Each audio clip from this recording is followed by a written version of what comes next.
Study of limb bones of vertebrates. उसमें पहले हम पढ़ने वाले हैं comparative study of limb bones 4 limb की, जिसमें फ्रॉग, वेरनस, फाउल और रैबिट का हम पढ़ेंगे। फ्रॉग, वेरनस और फाउल रैबिट की जो बेसिक स्ट्रक्चर है बोन्स का, उसमें जो फर्स्ट यानी आपका जो अपर लिम्ब का बोन होता है वो होता है ह्यूमरस, और जो सेकंड बोन होती है वो होती है रेडियो अल्ना। इन चारों में जो डिफरेंस होगा वो डिफरेंस यही होगा कि जो उनका लाइफ स्टाइल है कि वो एक्वेटिक हैं कि टेरेस्ट्रियल हैं कि एवियन है, यानी जैसे बर्ड्स हैं फ्लाइट पे जाती हैं, तो इस तरह से उनके मॉडिफिकेशंस होते हैं बोन्स में, तो वो कंपैरेटिव में हमको देखना है। चलिए हम पहली बोन देखते हैं फ्रॉग। अगर आपको नहीं दिख रहा है तो बोन्स यहाँ पर बोन जो फ्रॉग की है, यानी किसी भी बोन की जो प्लानिंग होगी वो क्या होगी, आप इस तरह से समझिए कि किसी भी लॉन्ग बोन्स को हम 3 भागों में बांट लेंगे, जैसे ये फ्रॉग, वेरनस, फाउल और रैबिट। तो हम इन बोन्स को 3 बेसिक एक सा बांट लीजिए। फर्स्ट पोर्शन या प्रोक्सिमल पार्ट, दूसरा मिडिल पार्ट और तीसरा डिस्टल एंड। इस प्रकार एक सिमिलर हेडिंग रखिए। तो प्रोक्सिमल पार्ट को हम बोलते हैं हेड, ठीक है।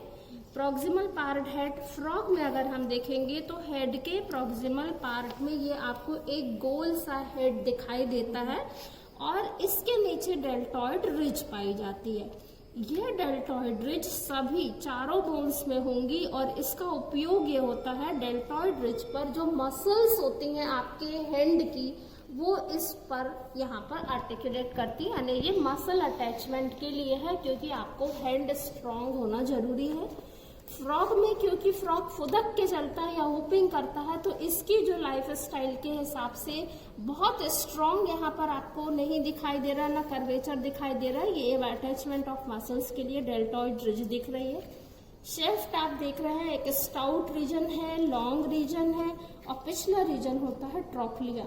अगर बोन्स के अंदर की तरफ बात करें तो हर में एक सेंट्रल कैविटी होती है जिसमें बोन मैरो का प्रोडक्शन होता है। बोन मैरो आपको मालूम है, आरबीसीज वगैरह जब बनती है तो ये बोन मैरोज, इसके अंदर जो कैविटी है, अगर हम बोन को काटेंगे तो वो दिखाई देगा। तो ह्यूमरस में हेड राउंडेड है, डेल्टॉइड रिज प्रेजेंट है, शेफ्ट स्टाउट है और पीछे से आपको पहचानना है कि वहाँ ट्रोक्लिया पाया जाता है। ट्रोक्लिया जो है एक गोल सा उभार होता है, उसको हम कहते हैं यहाँ पर फ्रॉग का ह्यूमरस। अब आइए वेरनस में, आपको दिखाई दे रही है इस तरह से, आप ये देख सकते हैं और ये आपके पास डायग्राम है। ठीक देखिए, ये बोन हमने इस तरह से रख दी है। तो आपको ये देखिए, यहाँ फ्रॉग का जो राउंड था वो आपने कहा था कि हेड है, लेकिन आप क्लियरली देख पा रहे हैं कि ह्यूमरस का हेड राउंडेड बिल्कुल नहीं है, ये फ्लैट है। तो ये इस तरह से ये हेड है। अब आप जब कभी भी बोन की ये रिज देखना चाहते हैं तो आपको उसको वेंट्रल साइड पर ऐसा शिफ्ट करना पड़ता है और ये देखिए एक रिज दिखाई दे रही, इसको हम कहते हैं डेल्टॉइड रिज। और अभी आपको समझाया था कि डेल्टॉइड रिज किसके लिए होती है, मसल अटैचमेंट के लिए। तो आपको कंपैरेटिव पढ़ना है, तो यहाँ स्ट्रेट था और ये रिज बहुत बड़ी सी थी। यहाँ देखिए रिज बहुत रिड्यूस है, ये यहाँ पर ऐसी दिखाई दे रही है और पीछे की तरफ यहाँ ट्रोक्लिया प्रेजेंट था।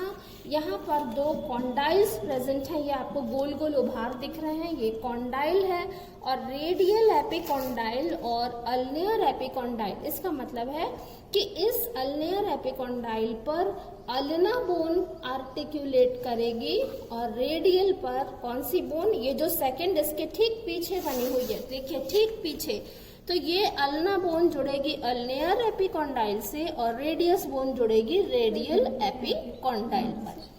अब यहाँ इसी के ये डॉर्सल साइड था, ये वेंट्रल, इसका जो इस तरह से डायग्राम। अब फाउल में हम देखते हैं कि ये अपन ने देखा कि इसके दोनों जो रीजन थे वो फ्लैट जैसे थे, यहाँ गोल थे। अब आप इसमें देखिए कि जो फाउल का है हेड, यहाँ पर एक उभार दिखता है घूमड़ टाइप का। तो ये हेड ना तो एकदम फ्लैट है ना एकदम गोल है, लेकिन एक साइड का रीजन आपको थोड़ा सा फ्लैट दिख रहा है, यहाँ पर एक हेड का उभार है।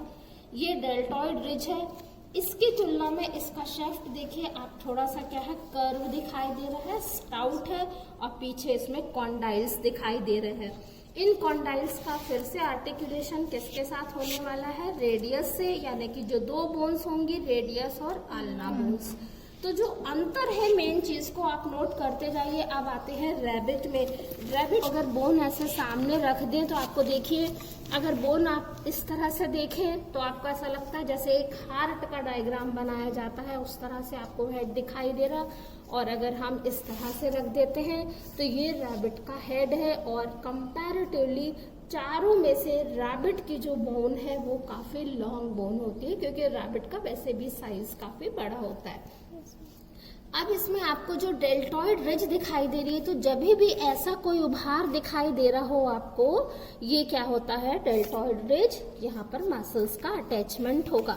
आप जब चारों को कंपेयर कर रहे हैं तो आपको देखिए, ये हमने कहा था proximal end bears head, shaft long, और ये डिस्टल एंड। डिस्टल एंड में आप देखिए जैसे पानी भरने की पुली होती है कुएं पे, उस तरह का ये स्ट्रक्चर है, ये पुली लाइक स्ट्रक्चर कहलाता है। और इसके बीच में जहां से ये धागा देखिए पिरोया गया है, इसको कहते हैं हम, यहाँ पर देखिए सुप्राट्रोक्लियर फोरामेन दिखाई दे रहा है आपको, सुप्राट्रोक्लियर फोरामेन। और अगर हम इसको इस तरह से पलट देते हैं तो अब हेड कहाँ आ जाएगा, हमारे लेफ्ट साइड में। ये पूरा शेफ्ट है और शेफ्ट में आपको ये सुप्राट्रोक्लियर फोरामेन ये दिख रहा है। लेकिन जो बीच में जो गड्ढा दिखाई दे रहा है बेटा, ये जिसके ऊपर से ये धागा जा रहा है, जिसके ऊपर से ये, पेन से बताऊंगी, पेंसिल देना, हाँ, ये जो दिखाई दे रहा है ये स्थान कहलाता है ओलिक्रैनल फॉसा। ठीक है, तो इस प्रकार फ्रॉग, रैबिट और फाउल की ये कौन सी बोन्स हो गई, हैंड की। अब आपको इन चारों के जो हेड है, चाहे वो रैबिट हो, फ्रॉग हो, वेरेनस या फाउल, इनके जो हेड है वो पैक्टोरल गर्डल की ग्लिनॉइड कैविटी में फिट होते हैं, ताकि हैंड का मूवमेंट हो सके। और जो पिछला सिरा है वो चारों बोन्स किससे फिट होते हैं, नंबर 2 बोन से, जिसको हम क्या कहते हैं, रेडियो अल्ना बोन। अगर दोनों अलग है तो रेडियो अल्ना कहिए, और अगर दोनों फ्यूज हो गई हैं तो वो आप अभी क्रमशः देखेंगे तो समझ में जाएंगे कि उनका आर्टिकुलेशन कैसा होता है। ये फर्स्ट बोन थी ह्यूमरस, जो कि फोर लिम्ब या आपका जो अपर आर्म है उसकी पहली बोन।